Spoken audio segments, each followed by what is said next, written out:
I'm not a dumb man. I can make money doing a number of things. This isn't a money maker, this is a policy changing.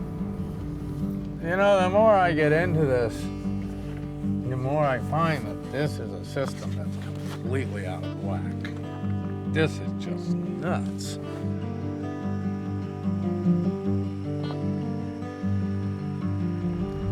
I told my wife if I stress her out too much and she wants me to stop this battle that I have going with law enforcement, to tell me. But my wife told me nothing. So I'm assuming that I have her seal of approval.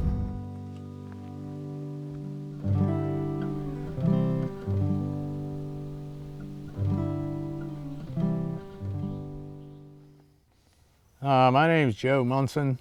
My friends call me Oaky Joe. I run a collective for a number of sick and dying patients. I've been doing this for a number of years. It's so much work you wouldn't believe it. Anybody that says that pot growers are lazy, hippies, they don't know, they haven't been there. You can't be afraid to move the plant around and take these leaves out. I don't know a whole lot about the scientific stuff. I'm a grower. A collective in the state of California is a legal thing to do under 11-362 of the state penal code, which says that people like me are allowed to grow for people that can't. I see direct results from this medicine going to the people that I've provided for. These people's lives are enhanced in a positive way, and their prolonged life because of this plant.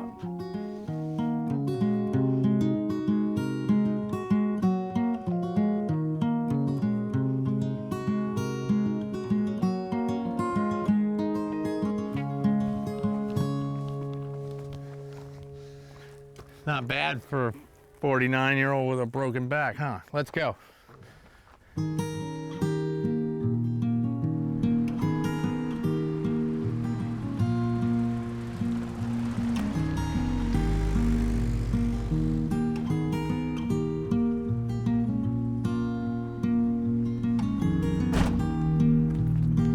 Hi, Cheryl. How are you? I'm fine. How's it going? I'm good. We're in Lakeport, California at Perks Estates, and we're managers of a senior mobile home park. And we love it here. We've been here over 15 years. And as far as financially, I don't have to spend my Social Security because Joe gives me all my medicine free. We're just all one big happy bunch of senior citizens in Lake County.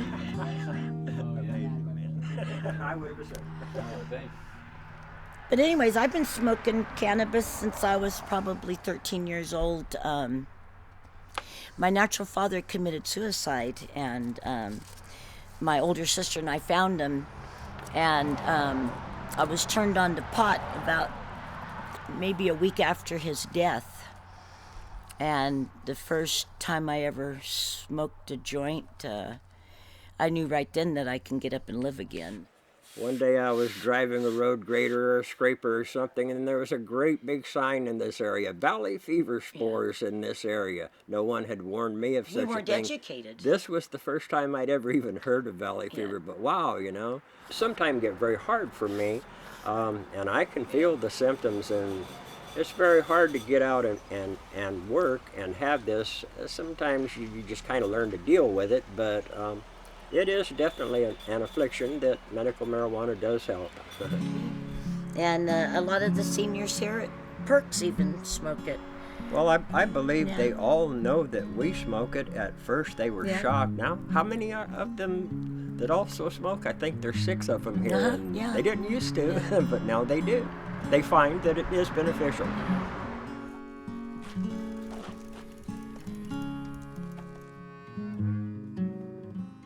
My name's Charlie Marsh.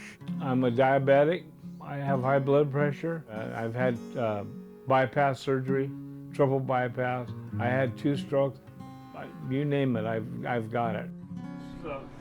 Some pictures of me when I was in the hospital. Hey, there's Charlie when he's almost gone. So I didn't walk or talk for 5 years, then I had heart surgery, everything came back. My mom always told me I would be healed. This is all the medication I take right here. Blood pressure medication, diabetes medication, indigestion, gout, vitamins, fish oil, Allegra, glucosamine, chondroitin, and this is where I keep my pot in the ice pot right here.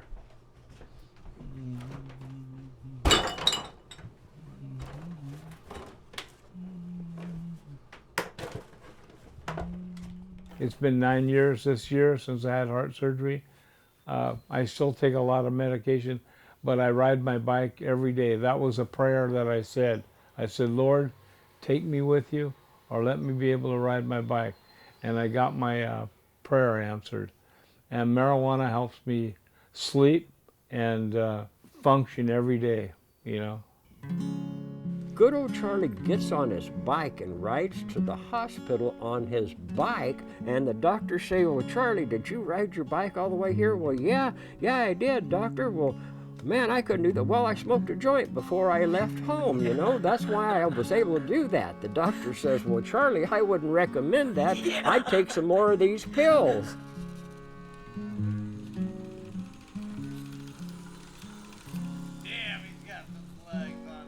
60% of it is not mature buds. They're nothing to speak of. Shaker buds. Yeah.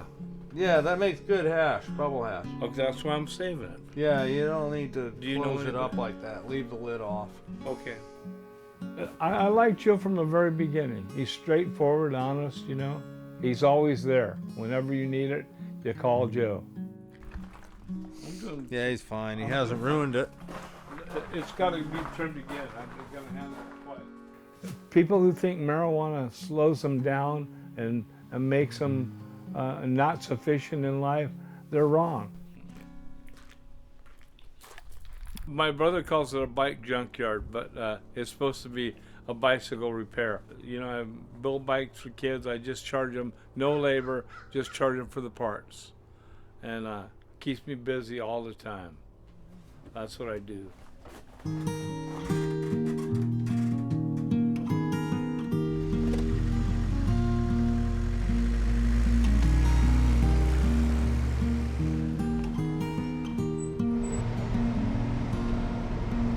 Today we're going to go down to San Francisco and visit my friend Dave Goldman, who's a patient, and he's also head of ASA, which is Americans for Safe Access. Anything that's involved in medical marijuana. Dave's keeping an eye on it and reporting back at these meetings, which I think is really commendable. A lot of people are in it for money, and Dave's the opposite end. He's there because he cares.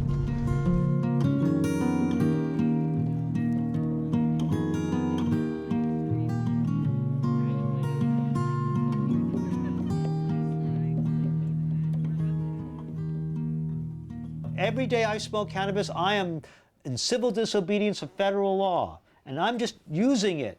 I'm not growing it.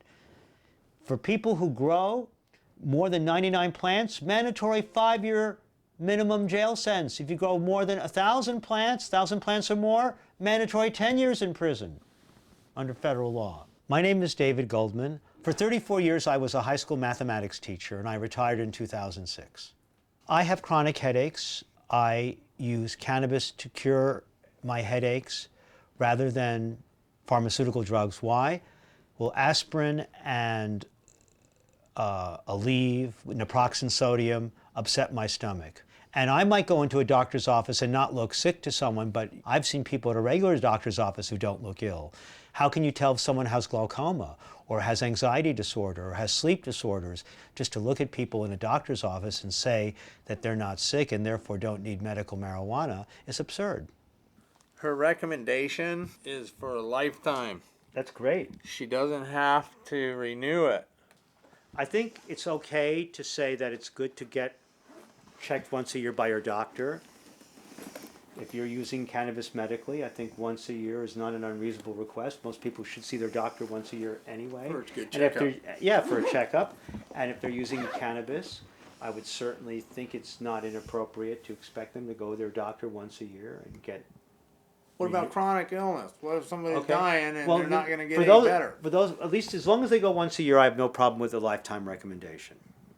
If they have a chronic illness like AIDS or Dave, cancer. they're dying. They're not having any money to spend $150 a year. Well, they should also not be charged for the renewal of it. I agree. It's Okay. up to the doctor not to do that. In June of 2011, Deputy Attorney General James Cole issued a memorandum saying that while the federal government is not likely to go after medical cannabis patients who are ill or dying, the federal government still reserves the right to go after anyone who produces or distributes medical cannabis. So it's very disingenuous for them to say we're not going to go after patients when they're saying they're going to go after the people who provide medical cannabis for patients. Okay, Oaky, great to see you. Always a pleasure. Keep up the good work. Oaky Joe is my good friend from up north, and he's had 8 successful encounters with law enforcement, which ended in his being acquitted of all charges of breaking federal and state law. And for that, I'm truly thankful because he does a great service. He is one of the reasons that we have safe access. Thanks, Dave.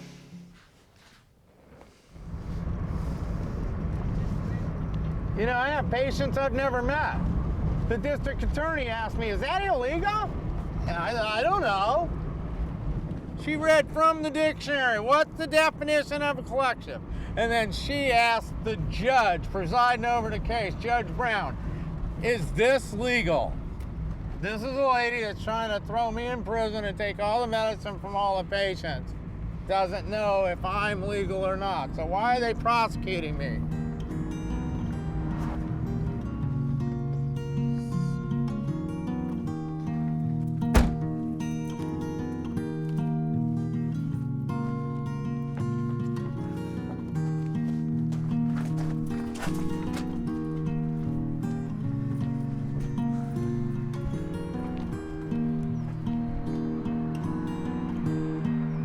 Hey, Mike.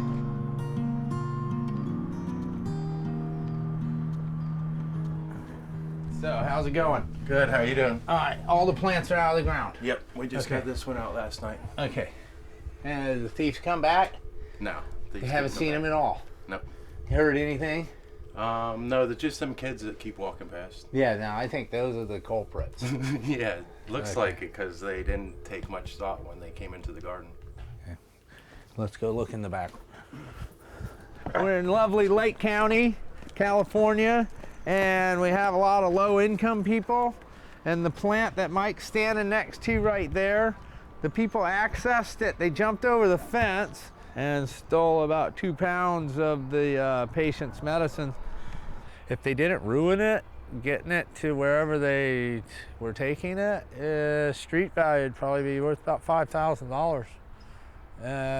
In terms of patient that would smoke regularly, that'd probably be about a 3 or 4 month supply. All right, these look great. Great. You can leave the door open to help get the moisture out. And if it's under 80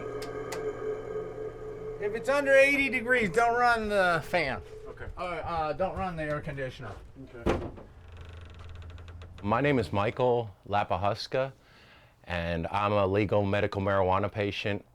I got arrested in 2004 for 5 grams of marijuana, and I was sentenced to 3 years in prison. I did a little over 16 months in prison for 5 grams of marijuana.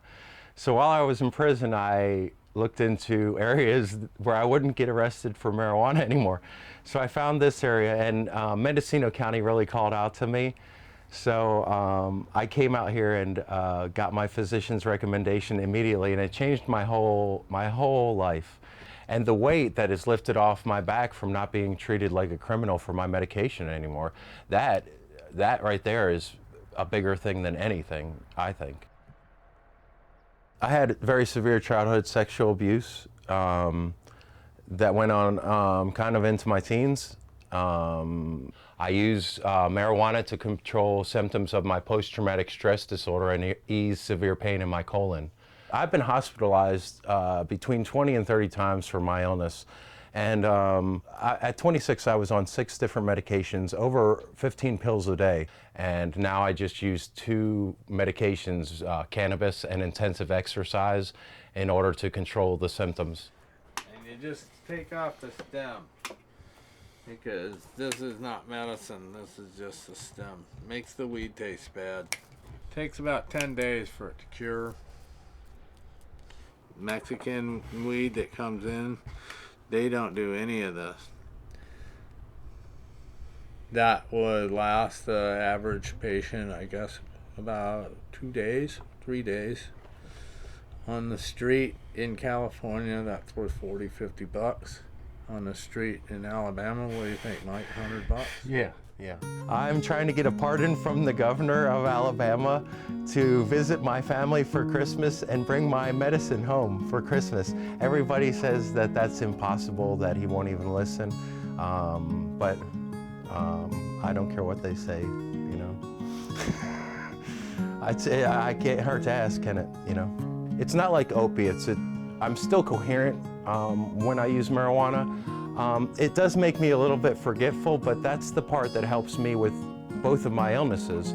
If I forget about what I'm worrying about, then I don't seem to have that many worries anymore. So if I forget about my pain, then I'm forgetting about my pain and I can do other stuff. So that forgetful part of the marijuana use is a helpful thing for me personally. And we have much, much more to take care of. So the patients need their medicine. Thanks for the good work. You have a good day. All right, bye. See you tomorrow.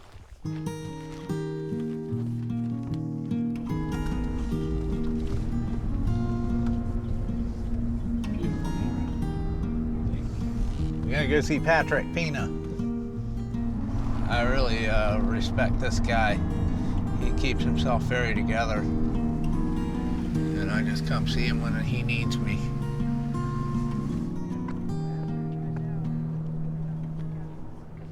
Hi, Vern. Hi, baby. How you doing? Can I pat him? Yeah. Okay. Hi. Hi, baby. How you doing? Hey, how are you, buddy? I'm good. All right. Oh, easy. You want to go on inside? Sure, go on in. So this is some J Kush. Yeah, it It's is. crossed up Sweet. blackberry Kush with I think some white Russian. Awesome. Yeah. Feels like there's probably about 4 or 5 ounces there, Okay. you know, and that'll probably last me, like I say, A couple weeks. at least a couple, maybe 3 weeks, 2-3 weeks. Beautiful. Let's do those two. And I'm gonna get the bag out of your way. Yeah, there's a couple nice ones. We'll get these water leaves off. I normally do that pretty easily.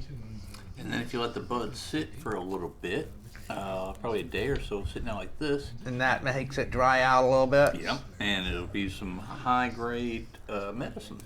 I lost my sight from an illness about 13 years ago, a type of retinitis, and that turned into a glaucoma. You start to feel a headache all around your eyes. The eye pressures are going up because apparently the veins are becoming restricted in your eyes, the capillaries. Medical marijuana was definitely a godsend because it reduced the headaches. From the time I was diagnosed, I had used different types of medications and things like that, but the only one that really works effectively and for a long term is cannabis. The doctors explain it that it eases the pressure in the eyes. My friend introduced me to Oaky Joe. He provides me with a few ounces from time to time, and he never asks for a penny. Now, you smoke about every 15, 20 minutes, you said?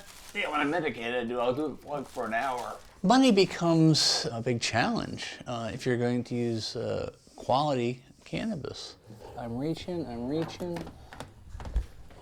Here's some other Right here. stuff that you can get a taste of and see if you like it or not. Okay, can do. Hey, I like your screensaver. What's it of? It's got a veterans with an automatic rifle with an American flag behind it and helicopters flying in the background. That's one of my pictures. I made that in 1992. After I graduated high school, I joined the Army, and I served in the artillery. I was the guy that shoots the cannon. I pulled the string on the back of the cannon, send a shell down range. But I was in the military for 7 years. I really enjoyed some of it, but it was really more of a job. I left active duty to go to college in upstate New York, the Rochester Institute of Technology, where I learned photojournalism and imaging. I was in the military reserve, the Army Reserve, and I got called up for Operation Desert Storm back in 1990-91. Well, the situation provided me with a hell of an opportunity to photograph, so I photographed the whole thing from the day I deployed until the day we got back. It's rewarding in some ways to record it because there is so little documentation of the Persian Gulf War, of Desert Storm, because the military had strict control in those days on journalists. I recorded it and I kept the journal, and hopefully someday I'll get to publish a book on it. I was working on a book when I lost my sight. Is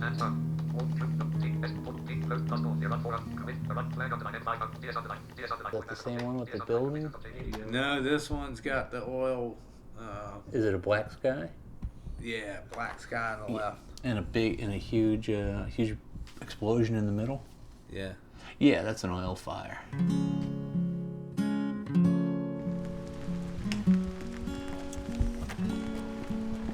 Oh boy.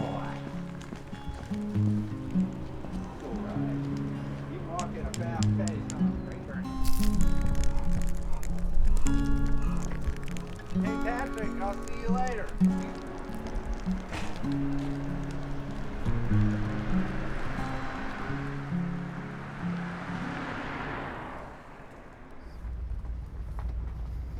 I have a real sense of accomplishment when I finish my work.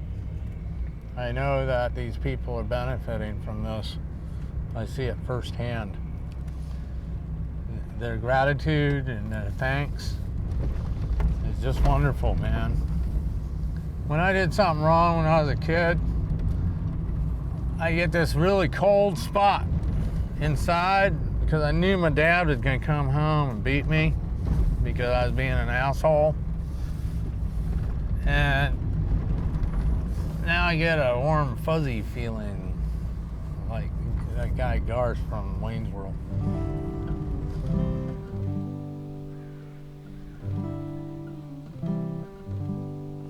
I live in Kelseyville, live with my wife and my 2 kids, 7 and 3. Millie's a class leader.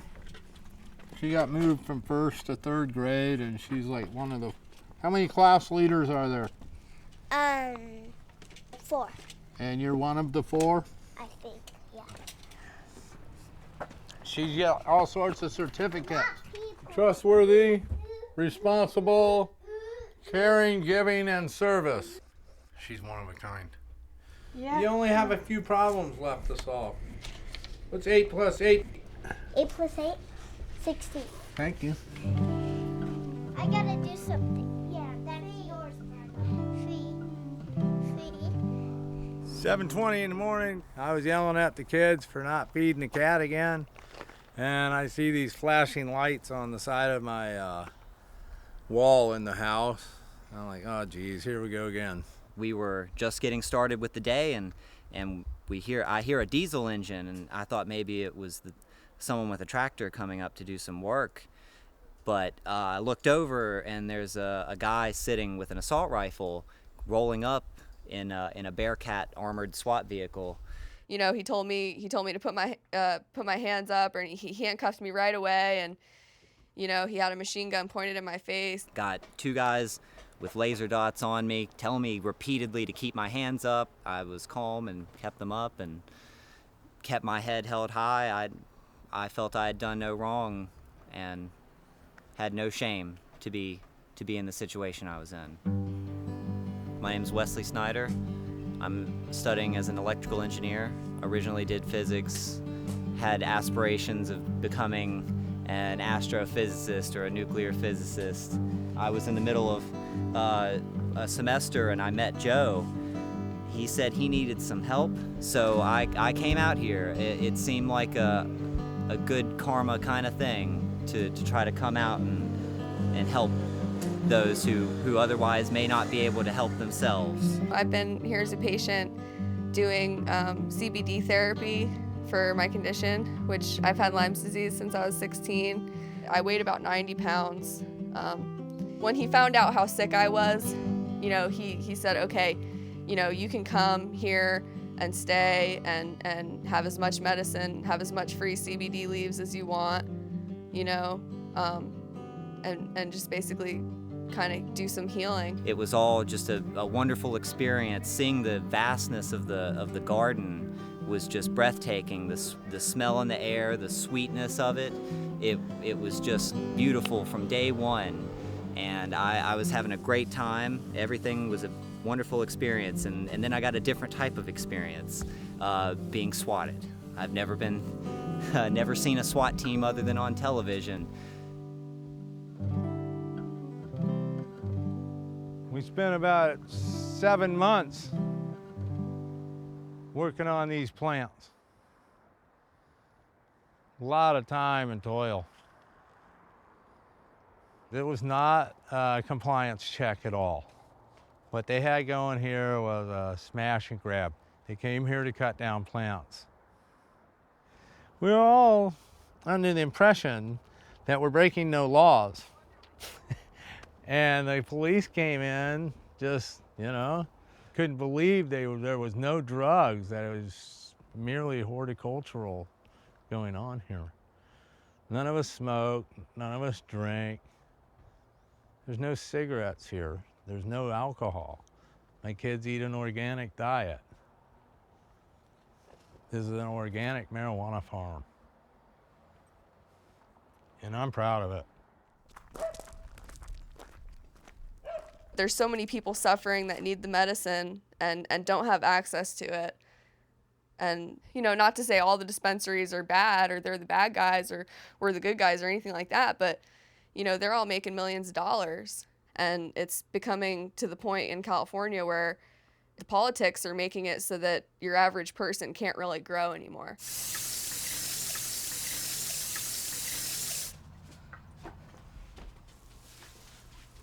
This will probably be enough for one smoothie, right? I don't like these shakes. Yep. Strawberry banana is a good recipe. Is this a bigger serving than normal, or? It varies, like however many leaves that are picked. But I mean, this is a lot right here. I mean, you could make a few smoothies with this. Whereas juicing, you know, you still get a lot of the medicinal compounds when you juice it, but you know, you miss out on a lot of the plant fibers.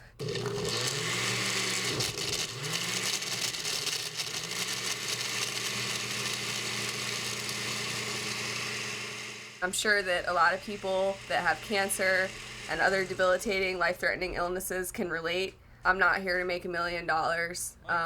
I'm here so that other people can get the medicine they need and I can get the medicine I need.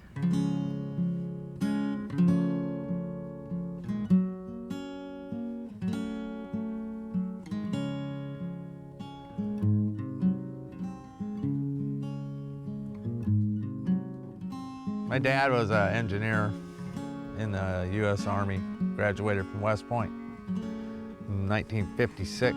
I was born there in '63 when he was a professor of engineering. My high school years, I was getting in all sorts of shit, and my dad told me to just go do some good. I told him I didn't know how to do anything. He said, well, we'll figure out something to keep you out of trouble. So I went and worked at the VA's hospital in Roanoke, Virginia one summer. Didn't get in any trouble and got to help out people, and I found out it feels real good. So that's where do some good comes from. My dad told me, even if you don't know how to do anything, you can do some good.